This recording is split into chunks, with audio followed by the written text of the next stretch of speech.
السلام علیکم ورحمۃ اللہ وبرکاتہ۔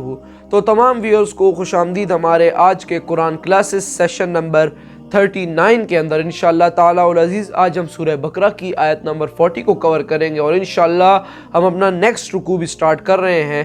تو بسم اللہ الرحمن الرحیم۔ یا بنی اسرائیل اذکروا نعمتی التی انعمت علیکم وَأَوْفُوا بِعَهْدِي أَوْفِ بِعَهْدِكُمْ وَإِيَّايَ فَارْهَبُونَ۔ ترجمہ: اے بنی اسرائیل میری نعمتوں کو یاد کرو جو میں نے تمہیں عطا کی، اس اقرار کو پورا کرو جو تم نے مجھ سے کیا تھا، میں اس اقرار کو پورا کروں گا جو میں نے تم سے کیا تھا، اور صرف مجھ سے ڈرو۔ اب چلتے ہیں اس کی تفسیر کی طرف۔ تو بسم اللہ الرحمن الرحیم۔ یا بنی اسرائیل اذکروا نعمتی التی انعمت علیکم۔ اے بنی اسرائیل، اسرائیل کو سمجھ لیجئے یہ مرکب لفظ ہے۔ اسر اسی سے اسیر بنا ہے، اسیر جو کسی کا قیدی ہوتا ہے۔ ایل عبرانی میں اللہ کے لیے ہے، اور اسرائیل کا ترجمہ ہے عبداللہ، اللہ کا غلام، اللہ کے ساتھ بندھا ہوا اس کی اطاعت کے قلاتے کے اندر۔ تو یہ اسرائیل یہ لقب ہے حضرت یعقوب علیہ السلام کا۔ ان کے 12 بیٹے تھے، 12 بیٹوں سے جو نسل چلی وہ بنی اسرائیل ہے۔ انہی میں حضرت موسیٰ کی بعثت ہوئی اور تورات انہیں دی گئی، پھر یہ ایک بہت بڑی امت بنے۔ ان پر 4 ادوار آ چکے تھے قرآن مجید کے نزول کے وقت۔ 2 مرتبہ اللہ کی رحمت کی بارشیں ہوئیں، انہیں عروج نصیب ہوا۔ 2 مرتبہ ان کو دنیا پرستی، شہوت پرستی، اللہ کے احکام کو پس و پیش ڈال دینے کی سزا میں عذاب کے کوڑے ان پر برسے۔ اس کا ذکر آئے گا سورہ بنی اسرائیل کے پہلے رکوع میں۔ اس وقت جب کہ قرآن نازل ہو رہا ہے، اس وقت وہ اپنے اس زوال کے دور میں تھے۔ حال یہ تھا کہ حضور صلی اللہ علیہ وسلم کی بعثت سے پہلے ہی سیکنڈ ٹیمپل بھی شہید کیا جا چکا تھا، گرایا جا چکا تھا۔ حضرت سلیمان نے جو بنایا تھا ہیکل سلیمانی، جس کو یہ فرسٹ ٹیمپل کہتے ہیں، اسے نیبوکدنضر نے گرا دیا تھا حضرت مسیح سے بھی کئی 100 سال پہلے۔ لیکن اس کے بعد پھر یہ رومنز نے سن 70 عیسوی میں حضور کی ولادت سے 500 برس پہلے ان کا یہ یروشلم تباہ و برباد ہوا، اس میں لوگوں کو قتل کیا گیا، قتل عام ہوا، اور سیکنڈ ٹیمپل جو ہے وہ بھی گرا دیا گیا، جو اب تک گرا پڑا ہوا ہے۔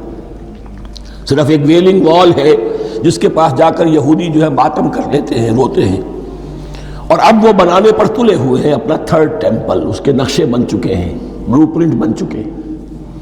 لیکن بہرحال جس وقت قرآن نازل ہو رہا تھا یہ بہت ہی پستی میں تھے۔ اس کے بارے میں فرمایا، اے بنی اسرائیل ذرا یاد کرو میرے اس انعام کو جو تم پر ہوا۔ وہ انعام کیا ہے؟ میں نے تمہیں اپنی کتاب دی، نبوت سے سرفراز فرمایا، اپنی شریعت تمہیں عطا فرمائی، تمہیں داؤد، تمہارے اندر داؤد اور سلیمان جیسے بادشاہ اٹھائے جو بادشاہ بھی تھے، نبی بھی تھے۔ وَأَوْفُوا بِعَهْدِي، اور میرے وعدے کو پورا کرو تاکہ میں بھی اپنے وعدے کو پورا کروں۔ یہ وعدہ ہے جو کتاب استثناء جو ہے اولڈ ٹیسٹمنٹ کی، ڈیوٹرانومی، اس کے 18ویں باب کی آیت نمبر 18 اور 19 میں ہے۔ حضرت موسیٰ سے خطاب کر کے اس میں اللہ نے یہ الفاظ فرمائے، میں ان کے بھائیوں میں سے تیرے مانند ایک نبی برپا کروں گا اور اس کے منہ میں اپنا کلام ڈالوں گا، اور وہ وہی کچھ بتائے گا جو میں اس سے کہوں گا۔ یہ گویا کہ حضرت موسیٰ علیہ السلام کی امت کو بتایا جا رہا تھا کہ نبی آخر الزمان آئیں گے اور تمہیں انہیں قبول کرنا ہے۔ قرآن مجید میں اس کا بڑا تفصیلی ذکر سورہ اعراف میں آئے گا انشاءاللہ۔ لیکن یہاں فرمایا اوفوا بعہدی اوف بعہدکم، تم میرا عہد پیرا پورا کرو، میرے اس نبی کو تسلیم کرو، اس پر ایمان لاؤ، اس پر کی صدا پر لبیک کہو، تو میں تمہیں میرے انعام و اکرام اور بڑھتے چلے جائیں گے۔ وَإِيَّايَ فَارْهَبُونَ، اور صرف مجھ سے ڈرو۔ تو خواتین و حضرات، الحمدللہ آج ہم نے سورہ بقرہ کا 5واں رکوع سٹارٹ کیا اور آیت نمبر 40 کو کور کیا۔ ڈاکٹر صاحب نے بہت ہی اچھے طریقے سے ہمیں یہاں پر سمجھا دیا ہے۔